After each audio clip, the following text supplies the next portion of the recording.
అందరికీ hi friends, వాట్సాప్లో అయితే కొత్తగా అయితే 2 అప్డేట్స్ అయితే వచ్చాయన్నమాట. అవేంటో మీకైతే క్లియర్గా అయితే చెప్తాను. అంతకంటే ముందు అయితే వీడియోకి అయితే లైక్ చేయండి. అలాగే ఇలాంటి అప్డేట్స్ వచ్చిన వెంటనే తెలుసుకోవడం కోసం అయితే మన ఛానల్ అయితే సబ్స్క్రైబ్ చేసుకోండి. అలాగే పక్కన వచ్చిన బెల్ ఐకాన్ అయితే ఆల్ అయితే పెట్టుకోండి. ఇంకా ఎలాంటి ఆలస్యం చేయకుండా అయితే వీడియోకి అయితే వెళ్ళిపోదాం. అప్డేట్ నెంబర్ 1, మీరైతే ఎవరితోనే చాట్ చేసినప్పుడైతే ఆ చాట్లో అయితే మీకు ఏదైనా ఇంపార్టెంట్ అయితే అనిపించినప్పుడైతే తర్వాత మళ్ళీ అయితే ఎమ్మటే ఓపెన్ చేసినట్టే ఎమ్మటే చూడాలనుకుంటే ఇంపార్టెంట్ అన్నది ఏదైతే ఉందో దాన్ని అయితే గట్టిగా అయితే ప్రెస్ చేయండి. ప్రెస్ చేసిన తర్వాత పైన 3 డాట్స్ అయితే వస్తాయి అనమాట. దాని మీద క్లిక్ చేసి ఇక్కడైతే పిన్ అయితే ఆప్షన్ అయితే ఉందన్నమాట. దాని మీద క్లిక్ చేయండి. క్లిక్ చేసిన తర్వాత ఇక్కడైతే 24 అవర్స్ 7 డేస్ 30 డేస్ అయితే ఆప్షన్స్ అయితే ఉంటాయి అనమాట. మీకు ఏది కావాలంటే దాని మీద క్లిక్ చేయండి. క్లిక్ చేసిన తర్వాత ఇక్కడైతే పిన్ అయితే ఉంది, దాని మీద పిన్ చేయండి. పిన్ చేసిన వెంటనే అయితే మీకైతే అక్కడైతే పైన చూసుకున్నట్లయితే పిన్ అయితే అయిపోతుంది అనమాట. మీరైతే ఎప్పుడైతే ఆ చార్ట్ని అయితే ఓపెన్ చేస్తారో ఆటోమేటిక్గా ఎమ్మటే అయితే పైన అయితే పిన్ చేసింది అయితే ఉంటుందన్నమాట.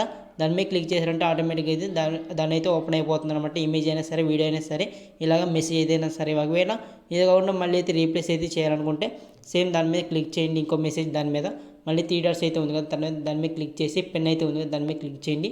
తర్వాత ఇక్కడైతే రీప్లేస్ చేయాలని అయితే అడుగుతుంది అనమాట. మీరైతే కంటిన్యూ మీద క్లిక్ చేయండి. 24 అవర్స్ కావాలా, 7 డేస్ కావాలా, 30 డేస్ కావాలని అయితే అడుగుతుంది అనమాట. మీకు ఏది కావాలో దాని మీద అయితే క్లిక్ చేయండి. తర్వాత పిన్ అయితే ఉంటుంది, దాని మీద క్లిక్ చేయండి. తర్వాత అయితే అక్కడైతే రీప్లేస్ అయితే అయిపోతుంది అనమాట. అప్డేట్ నెంబర్ 2, అదేంటంటే మీరైతే అవతల వాళ్ళకైతే ఫొటోస్ కానీ లేదంటే వీడియోస్ కానీ అయితే సెండ్ చేసినప్పుడు వాళ్ళు కేవలం ఒకసారి చూడాలి అనుకుంటే మీరైతే ఏదైతే ఫోటో కానీ లేదంటే వీడియో కానీ సెండ్ చేద్దాం అనుకుంటున్నారో మీరైతే వాటి మీద అయితే క్లిక్ చేసిన తర్వాత ఇక్కడైతే 1 ఆప్షన్ అయితే ఉంది కదా, దాని మీద క్లిక్ చేసి మీరైతే వాళ్ళకైతే సెండ్ చేసినట్టు వాళ్ళైతే ఒకసారి అయితే చూడగలరు కదా, ఆ యొక్క ఫొటోస్ అయినా లేదంటే వీడియోస్ అయినా సరే.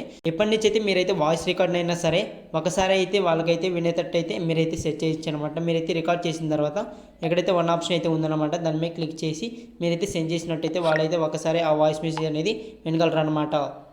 ఏమన్నమాట వాట్సాప్లో వచ్చిన కొత్త న్యూ అప్డేట్స్ వీడియోస్ అయితే లైక్ చేయండి. అలాగే ఇలాంటి అప్డేట్స్ కోసం అయితే మన ఛానల్ అయితే సబ్స్క్రైబ్ చేసుకోండి. Thank you.